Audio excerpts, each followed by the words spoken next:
Hello guys, magtupit-tupit muna tayo ng atin nilabahan. Kaina. Kaina lang yan? Oo. Lakas na ulan kaya, Nay. Ay, gindrayer ko yan.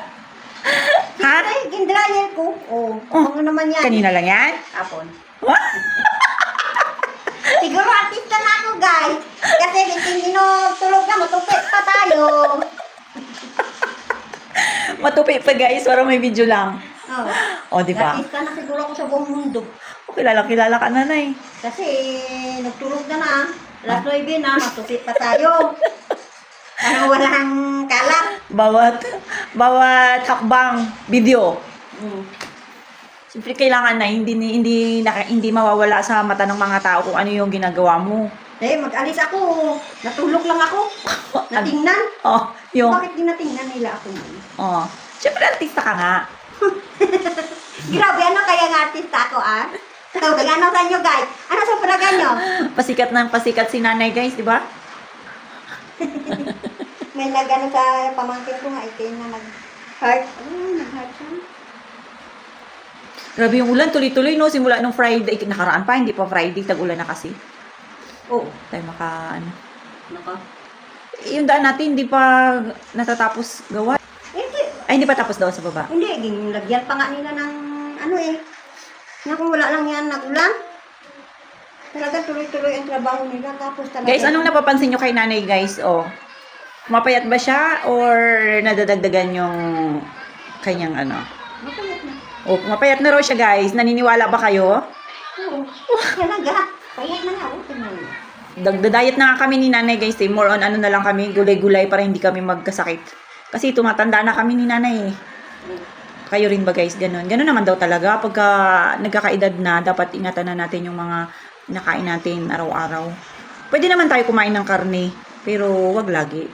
Siyempre, Oo. pag maglagi ka, nako. At saka, wag mong damihan. Kunti lang, tikim-tikim ka lang. Masarap naman talagang kumain ng ganun. Oo, maganda Kaya lang, talaga. sabi nga nila, diba? Wag laging masarap pala. Wag laging masarap yung kinakain. Baka magkasakit ka. Gulay-gulay lang tayo, healthy living, guys, para humaba ang buhay. Yan. Si Yayam nga, marunong na eh. Although hindi pa siya nakakakain talaga ng gulay, at least nalalasahan niya yung lasa ng gulay.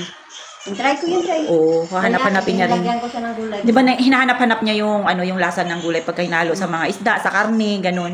Makain din Pero pag mga more on, yung mga luto talaga na masasarap, yung mga kung ano-anong si Carmen pinalalagay. nga, hindi pa niya lang eh. Oo. Ayaw niya nang inalagay sa kanin. Sige, try ko yan. Ganyan-ganyan ko pang manok.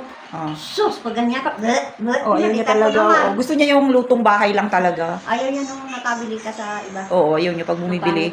Ayaw niya, guys, pag bumibili kami sa mga karinderya. Kasi minsan may time na tamad kami ni Nanay magluto. Tapos susubukan namin, itatry namin na bumili sa karinderya. Ayaw talaga. Gumagano siya, di ba? Oo. Ayaw niya sa mga karinderya. Yan ang maganda. Gusto niya bahay talaga. Oo, lutong bahay. Kaya lang mahirap kasi magluto. No? Sa kanya lang. Isabaw mo lang kailangan niya eh. Hindi naman ang ano Basta eh. may sabaw. Mapaparami yung kain niya. Madami ang kain niya pag may sabaw. Tapos Nanay, yung tinupi mo, Nay? Tapos na, kunti man lang yun. Basta pa yun, no? Matutulog na kami, guys. So, tingnan nyo yung oras. Ang oras, dito kayo tumingin sa orasan, guys. Huwag sa pantakip.